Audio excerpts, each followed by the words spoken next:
Welcome to the Everyday PM podcast, the podcast where we discuss project management principles for your everyday life.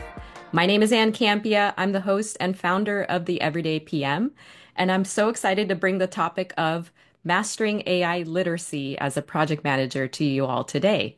Joining me is my very special guest, Cornelius Fischer, who is the host of the Project Management Podcast. He's also an author, speaker, course creator, all of the things having to do with project management. Cornelius, I'm so excited to welcome you to the podcast. For those who have not met you, either through the Prepcast or your own podcast, please take a brief moment to introduce yourself.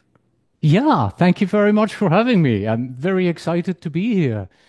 Yes, so where to begin? I guess at the beginning. I started my career as a software developer long time ago, and within just about 3 years, I moved in to project management, and then I led projects in a paper mill, in a supermarket chain, an internet startup, in a bank.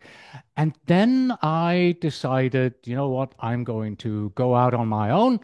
Started the project management podcast around the same time there in about 2005. Went out on my own in 2008 as a PMP trainer. And I did what was back then very revolutionary. I started the Project Management Prepcast, which was pretty much the first of its kind audio/video PMP exam prep training course that was available. Been doing that ever since, expanded on the products there. And about 2 years ago, when I came across AI, I started to realize the potential that this new tool has for project management. So I developed a course for it and I got into teaching. I had a keynote presentation on it, the webinars, seminars. So that's currently my passion there, helping project managers understand that artificial intelligence is more than where do I click in ChatGPT to make it do something? All right. And I guess that's also where we're getting into here today. Well, I'm so excited to bring this topic to our audience. I'm so excited that you've chosen the Everyday PM to share this with our audience. Now, I have a bit of a story to tell before we get into our discussion today. Cornelius, I've been a big fan of yours for quite some time. You probably don't know this because you're learning about it for the first time right now. Yes. I have not only used your courses and Oui. promoted your courses through the Prepcast because I tremendously believe that you put out wonderful information for project managers who are looking to excel as well as pass the PMP exam. So that's number one. Number two, I actually had the honor of helping your staff update your Prepcast. I think it was back in 2021, Yes, 2022, that's right. Yeah, you when were on the team. when the Yeah. PMBOK updated, you had to update your courses as well. And it really gave me tremendous insight into your thought process and the level of detail and thoughtfulness and attention that you give to the material you put out for project managers. And I was just blown away by the amount of, like I said, love as well as the amount of attention that you put into what you put out in the PM community. So for all of that, I just wanted to kind of give you your flowers today because I have been a tremendous fan. And so when you reached out to be on the podcast, I was trying to kind of downplay the level of excitement I had when I saw your message come through the Everyday PM. But as things stand, I'm just so honored that you're here. I love the topic that you're bringing to our audience today in terms of mastering AI literacy. So I want to just get into our first question around this idea of AI, obviously, is around us. You're bringing this concept of mastery over tool mastery, AI mastery or understanding of it over tool mastery. So I want to better understand, number one, what is your idea of, or how do you define mastery when it comes to AI? And why do you argue that AI literacy over tool mastery is the true competitive edge for today's PMs? Okay. Before I get into that, Thank you so much for saying Absolutely. all those beautiful words. Now, for those of you watching this in the video, I have a lava lamp behind me and it's pretty bright, but my face is now blushing Oh. just as red as the lava lamp back behind me there. All right. So, mastery and literacy and the tools. So, tools change every day. Right. And we know this because not a day goes by when you're not looking into the news and a new function comes out or something new about whatever ChatGPT, Google Gemini, or some other AI tool out there Mhm. is is in the news and they're presenting all of these new things to us. So being able to use those tools and knowing where to click, yes, that is important. And that mastery can only be achieved over time as you are using those tools and you're applying these tools. But for a project manager who can evaluate these tools, understand where they fit strategically, Mhm. be able to apply them, employ them, and also deploy them. Mhm. That's where we as project managers should go. So I talked about the seminars and my keynotes, and I speak very little about tools and using those tools. And I kind of use that as a little bit of a showstopper. So after about 20 minutes into my seminar, I kind of pause and break the fourth wall to the audience. And I go, by the way, have you noticed that I've really not mentioned any tools Yeah. and how to use the tools and what to do with the tools and all of that and there's a reason for this. Imagine if I told you that in order to be a modern project manager, you need to know how the internet works, what a browser is, how to network on LinkedIn, how to use a search engine, how to use YouTube to do some basic research. You would laugh at me absolutely, and you would be right to do that today. This was a perfect statement in the early 2000s because that's what was coming back then. Now, let's bring this to today and fast forward 5 years. Yes, today we think about those tools, but just like the tools that I just mentioned, they will arrive here on your phone relatively soon, and you'll start to know these tools. So if we fast forward into the future 5 years, because you are using those tools almost daily, whether it is professionally or personally, you'll get to know the tools. You know how they work and where you have to click. Yeah. With these tools, the importance is you have to go beyond tool usage. You have to understand how these tools work, how they enhance your project workflows, how you can use these tools and deploy those tools in order to make it successfully. So, Mhm. future proof yourself by going beyond just knowing, oh, I know how to use ChatGPT. Instead, think of it as to me, artificial intelligence is a strategic tool that I am capable as a project manager of deploying, with a scalpel precision into the success of my projects. That's where I'm going with that. Did I answer both of your questions? Yeah, you did. You did. And you had Okay. me thinking about, I'm currently in the situation where we're doing something very interesting at my organization where we are kind of right there at the precipice of trying to figure out our AI strategy. Mhm, And one of the things that I thought was interesting about what you said is people immediately jump to what are the tools and how do we use them? mhm. Whereas if I'm hearing what you're saying, it's the mastery of AI literacy itself should take precedence before you even start to have a conversation about tools. And I also find it very interesting that there's probably hundreds of tools at this point, right? We'll probably enter into some space where there's just, Yeah. like you said, it's everywhere. It's just already built into your cell phone, where folks still refer to it as Chat GPT. And I get that because Chat GPT was the kind of the It's first the thing in the 800 gate. pound gorilla. Yeah, Yes. yeah, it's the first thing in the gate. It's kind of the one that started the snowball of everything else. So, you're telling us not to chase every new AI app. So, how can project managers decide whether a task is right for AI augmentation or better left human? And then I want to add on to this question, if I can, Cornelius, and ask you to help define for our audience what the difference between AI and the idea of AI automation is versus augmentation, because I think the difference in those two terms is important here.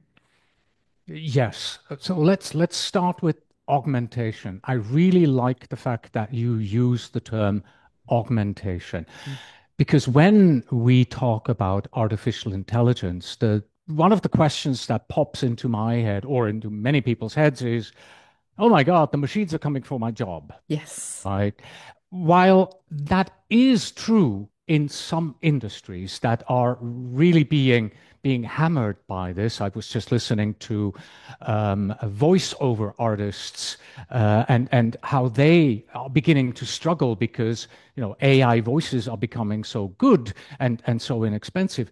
In the area of project management, we're not there, and I think it's going to take quite a long time until we're there. And I think we'll get to that at a later point as well. Anyway, so Yeah. augmentation to me is the importance.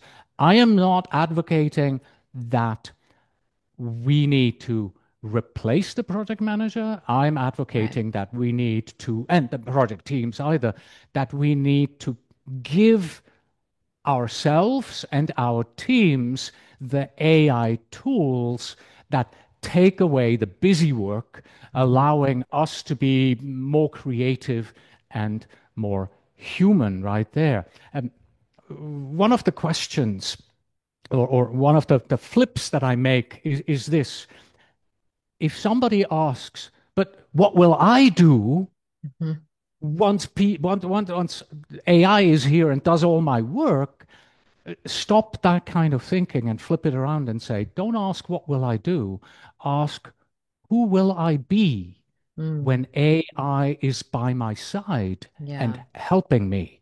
Mhm. And here my answer is clearly, I am going to be the project manager. I'm going to be the team member that delivers the human value in all of this Mhm. equation. Mhm. Uh, and let's also acknowledge these tools are fun, right? They're really cool. I'm Yes. doing stuff today that 5 years ago I wouldn't have thought possible Yeah. Remarkable. to do that, right? All these things, and when it comes to the question of which of my tasks on the project are ripe for Mhm. AI augmentation? Which task should I actually put there? Mhm. It's really quite simple. It's the repetitive, data-heavy tasks that you should consider. And let me give you three indicators that you Sure. can look at in order to determine what might be your focus right there. It all starts with your risk tolerance. You should focus primarily on low risk task. Yeah. Things like status summaries and things like that. You Mhm. don't want the AI to take over personnel decisions, for example. That Yeah. would probably not be the right thing, Frightening. right? Yes. Yeah, yeah. Hmm. Personally, I use it to write a well-written podcast title for the episode. Yeah. And what I do is after the interview is done, I give the transcript to ChatGPT and say, "Hey, give me a 9-word podcast episode title. Has to be engaging. It has to be SEO friendly. Hmm. My audience are product managers. It has to be attractive to them as well." It comes back with 5 to 7, and that's where the human in the loop also becomes important. I Right. am not just saying, "Oh, and once you get an output, just use it." No, no, no. put a human in the loop always. So in my case, I will take those ideas, those suggestions, I treat them as a brainstorming session. Sometimes there is a really good title that I can just copy paste, but otherwise I'm like, okay, I'll take this and that and combine it together, and Mhm. now I have my title. So risk tolerance is the first.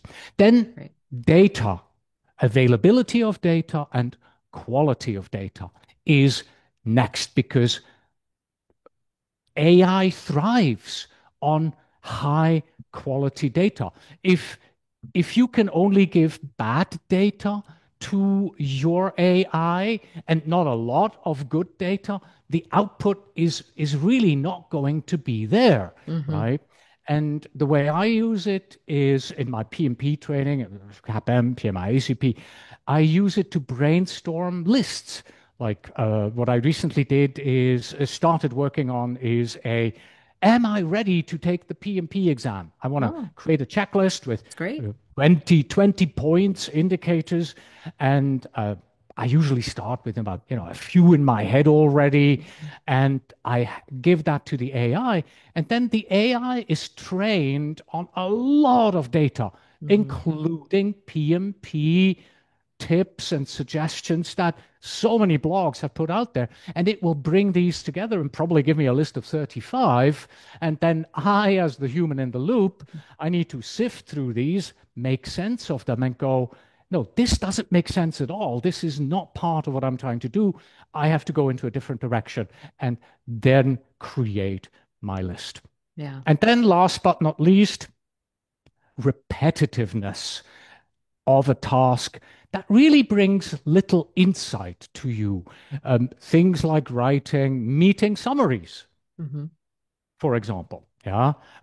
Were you recording this here on Zoom? Zoom has this new capability that it will send you an email with a meeting summary. Uh, Amazing. we had a meeting on Tuesday, and I was surprised how well it summarized all those meetings. Uh-huh. And then I also chuckled because we were having some fun and we were being silly and we were making up a task that could possibly be done. And we all knew, this is sarcasm, nothing. Right. Of course, that task got turned and assigned to one of the team members who was on the call. Right? It's So great. human in the loop is important, right? Personally, I use the repetitiveness when it comes to publishing my episodes. I first publish them on the website, then I have the HTML code, then I go into YouTube.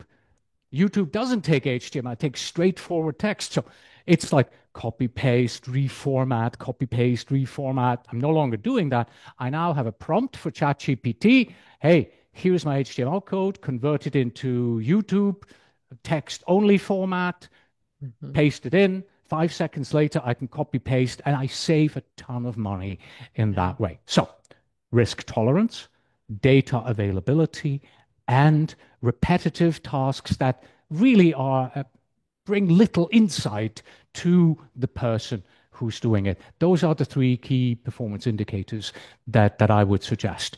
Um, let's see. I think you had. Did I answer both Yeah, parts yeah, of your yeah, question? absolutely. And I think you brought something up that I made me think about how even in my space, and those that are listening too can probably relate. A lot of us are coming from this mindset of our role that we sit in. If we're currently working somewhere, our identity is kind of embedded Yep. in what we do. And I appreciate that when you started the conversation around augmentation, that one of the first things you called out was we're not trying to use AI to take your job. And I think that's first and foremost a behavior or psychology that needs to be embedded in employees before you even start to talk about, okay, well, now let's think about risk tolerance and that sort of thing Hmm. and how we Yeah. interact with it. I really Yeah. appreciate that you said that because I think it's important for people to hear that. And the methodology you just displayed was so simple, but so relatable, practical, and usable. And I think that all of those points are important when you talk about AI because it can feel so daunting to tell somebody, well, now you have to master AI literacy. A project manager is going to say, well, what? then they're going to start to ask all the questions that you had just summarized. So is that because I'm not good at my job? Is it because you want me to do something else? And really, really good points there, Cornelius, and a good Mhm. kind of reassurance to the audience that that's the way project management leaders like yourself are looking at it and trying to Mhm. apply these types of simple steps in order to Yeah. assess. Let me follow up with a couple of Yeah, thoughts here. absolutely. First of all, identity. You said identity, and I think that is where the oh my God, what will I do? What is Yeah. left for me once AI has taken over the world, right? Because we often identify so much with the individual tasks that we do, right? Sitting at the computer, hacking at the Exactly. keyboard, that's part of my job, right? And Mhm. and and we're not looking at the value that we provide. That's why I say, don't ask what will I do, but who will I be Yeah. once AI is here, Hmm. right? So that's really the thing. And when it comes to the change that is coming, Hmm. I am hopeful, frankly, that with project managers and project teams in particular, that's not such a big issue because we are the bringers of change. Yeah. Oftentimes, we are asked to bring new technologies and new processes to our organizations. Hmm. That's our life. So I hope that now that AI is coming to help us and change the way that we do work, that we are not going to go, not going to do this, damn it, right? So that Yeah. we are not going to be, the people opposing Yeah. that change. Yeah. Absolutely. So Absolutely. And I that's one thing that, or two things we have to keep in mind as well. Go ahead. Yes, yes, no, and I'm very appreciative that yourself being one of the one of the PM leaders in our community, PMI, them coming out and saying, we're gonna try to figure out this out as we create a partnership with AI tools rather than, seeing it as a job taker. So again, I think it's just a really helpful message for the community to hear. So I wanted to move on to the growth mantra you put out there because I think this is another practical concept for folks that are listening, whether project managers or not, to be able to apply. So, can you tell us a little bit more about adopt, adapt, and adept? Yes, I can, with an apology, because even though I came up with this mnemonic, when I sent that to you, Yeah. I gave it to you in the wrong order. Oh, well, Yeah. It's actually adapt, adopt, adapt. This got comes it. from my keynote presentation. So Wonderful. imagine this.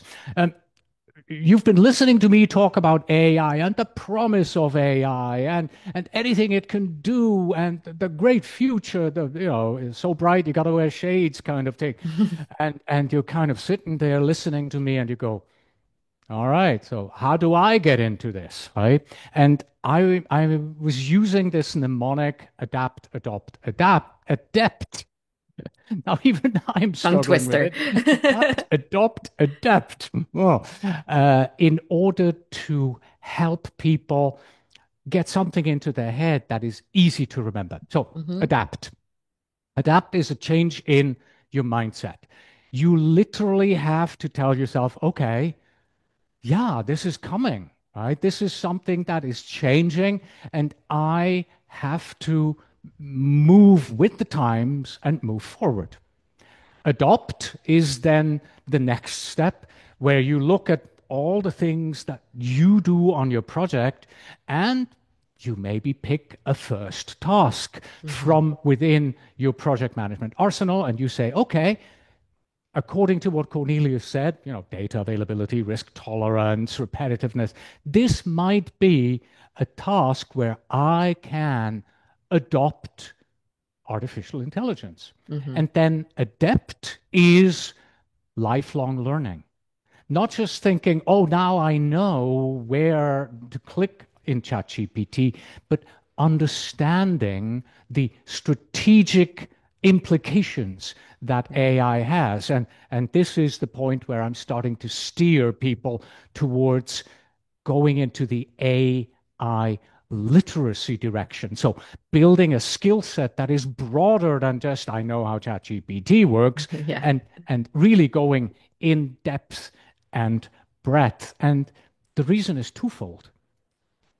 Most project managers think, of artificial intelligence as something that is coming into our projects, and we will be using AI as a tool managing our projects. Don't forget, the marketing department also wants AI. And Hmm. who is going to be the person who will be asked to lead a project to bring AI to the marketing department? You are. You Yeah. are the project manager, right? Yeah. So you need to really understand what it takes to bring these tools into your organization. What are the tools out there? How do we best use them strategically in a different department? How do we handle the resistance, the fear of the marketing people who suddenly go, wait a minute, what will be left for me when, and now we're getting back into that conversation, right? Because Yeah. that is a question that you will hear all the time.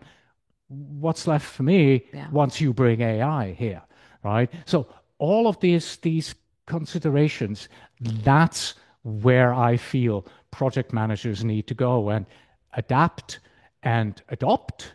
That's something that, really nobody can help you with. You have to adapt, you have to change your mindset, you have to adopt, you have to really be open to try this out. But the adept, this is where you, Anne, and I come in as educators, as trainers, Hmm. helping the project management community out there to see the direction where they need to go and learn artificial intelligence on a broader basis than just here's where I need to click. Yeah, absolutely. And AI Yeah. is moving so quickly. It feels like every day I either get on my phone or I'm, on a browser and there's another tool available. And I think having project managers have the knowledge and use that growth mantra to kind of ground yourself in the steps of what needs to happen. I think it's a very simple and practical way of looking at it from a PM perspective and how Mhm. you can be involved in that particular assessment. Now, with AI moving so rapidly, Cornelius, I'm curious. I'm saying in the future, and when I say future, it's probably going to be in the future, like next year, not as opposed to looking 5 years out, is what my question says. Because I can't even imagine what AI is going to be in 5 years from now. But, kind of forward thinking, which soft skill with AI automation can make PMs more valuable, do you think, and why? Yeah, I think this takes me back to who will I be when AI is here? I will be the person who brings the human factor to the table. So, one example is stakeholder communication with empathy. Yeah. I disagree a little bit with what you have said there, but let me explain. There are people in the AI industry today who say that in just a few years, few short years, AI will be capable to really, be very human-like. Hmm. Frankly, I think they are underestimating what we are and what we do as humans. Yeah. Think of your own interactions with your stakeholders. You smile, you nod, Yeah. handshake, you go out to lunch, and you're cracking a joke at the right moment, or you show grief when somebody tells you that their uncle has to go through chemotherapy. Hmm. Yeah. The last one, AI can do as well, right? AI can indeed, when you talk to a ChatGPT, you say, my uncle has, then there will immediately come back a response. Very sorry to hear that. Always a difficult situation, right? Yeah. But that is calculation. That is algorithm. As far as, AI has algorithms and how exactly that works is frankly beyond me.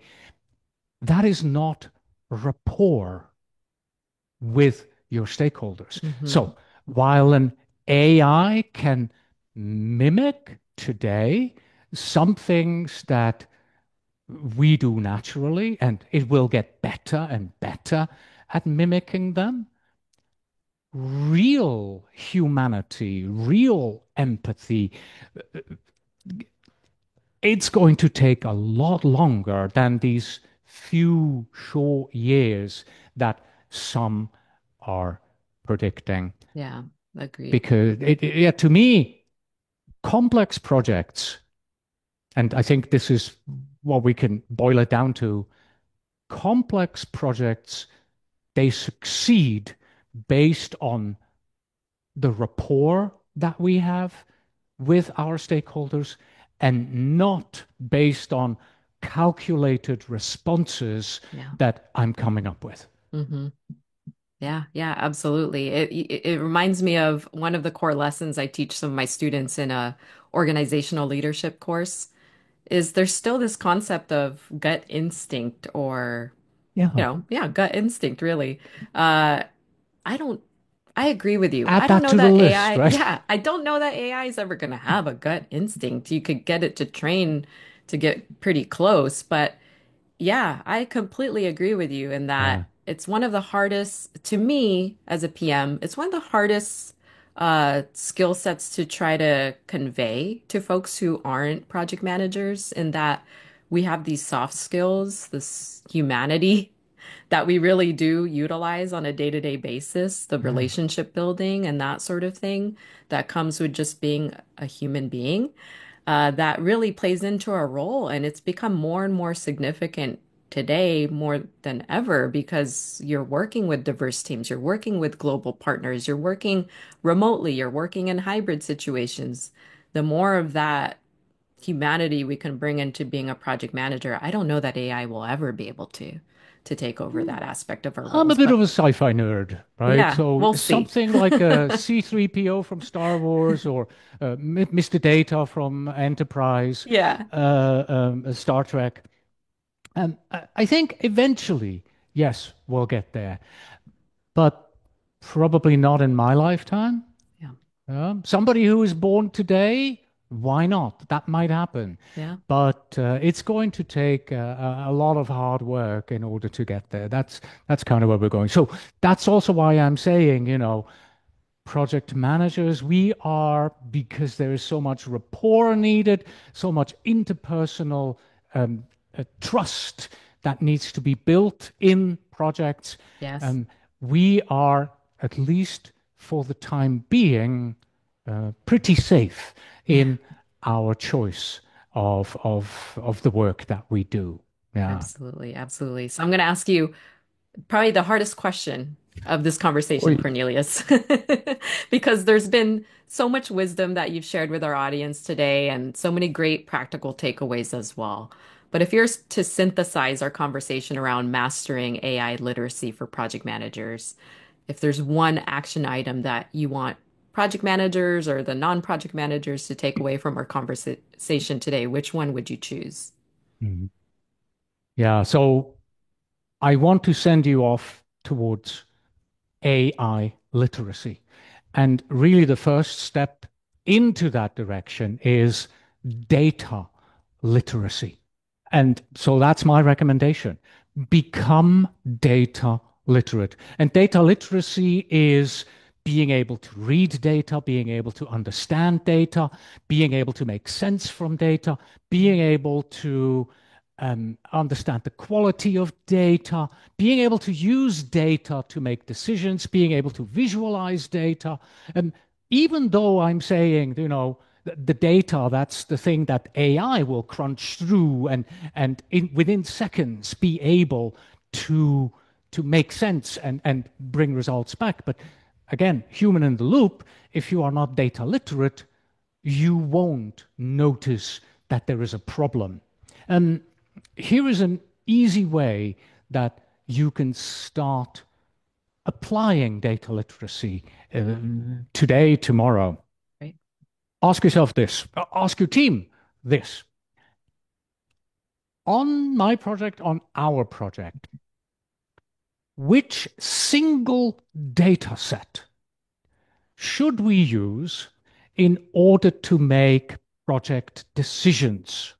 Right? What is the data set Mhm. that we use as the basis to make project decisions? And most importantly, why is that data set trustworthy? Yeah. A potential answer could be it is the sprint burn down chart, and it is trustworthy because we put in the data every day. We have somebody in the back office who compares the input to the actual deliverables. We regularly look at it during our daily stand up, and we look at outliers and make sure that this is correct. And less regularly, but still we do it. We compare it to our definition of done and make sure that is this truly done? This particular item that has been labeled as done. And that's what makes it trustworthy. If you hesitated, or if the answer is, it's the burn down chart still, but you realize, man, we don't actually check that it is accurate. We don't have all these checks and balances there. Right. You have just applied data literacy in action because you realized I'm using that burn down chart and it probably has faulty data in it. I Mm-hmm. have to immediately take steps in order to improve the data quality so that the decisions I make are based on sound information and not just whatever gets put into the system on a daily basis. So this has to be audited. So Yeah. my recommendation is you want to go towards data literacy, about 17 core skills and competencies, and data literacy is one of these AI literacy core competencies that you should really start with. So go into that direction right Well, there. you heard it from Cornelius. If there's one easy Yeah. step you could take just after listening to this conversation, I think yeah, absolutely. And that completely makes sense. Now, I know our time's up. Now I'm more intrigued to hear more about what you were just talking about. So, Cornelius, we're going to have you back on for another episode. But thank you so much for this discussion today on mastering AI literacy for project managers. It's been very enlightening and especially timely for us in this community to learn more about how you're thinking about it and how you would, take action to embed yourself as a project manager in this space. So, Cornelius, thank you again for your time. If folks want to continue the conversation with you, where can they follow you online? Yeah. So, well, first of all, thank you so much for having me. Much Absolutely. appreciated. And while AI is my passion, and I really love talking about it, what really pays the bills is obviously my PMP training. And if any of our audience is currently preparing for or thinking about the PMP exam, then my PMP exam simulator, ACP and CAPM as well, is at pmexamsimulator.com. Not PMP exam simulator, pmexamsimulator.com. Or if you simply want to connect with me, then look for my name, Cornelius Fichtner, on LinkedIn. I'm currently the only one with that name on LinkedIn. And if there are suddenly more than one, I'm the good looking one. I'm the good looking one. Thank you again Absolutely. for having me. Of course, of course. And thank you for coming on the podcast with this awesome topic. For folks that want to follow me, you can find me online at Ann Campia, especially on LinkedIn. Connect with me, please. Happy to continue the conversation there, as well as connect you with the correct Cornelius if there is like a three or four of them. But we will make sure that we drop all the links to all of your material because, like I said when we started this conversation, Cornelius, I'm a huge fan of what you put out there for the community, and I can't help but promote it to everybody that I talk to who's preparing for the exam. So thank you for that too. And for those listening in, again, thanks for joining us in this conversation, latest installment of the Everyday PM podcast. Make sure to like, subscribe, follow the podcast, leave us a comment on what you thought about this episode today. And until next time, take care.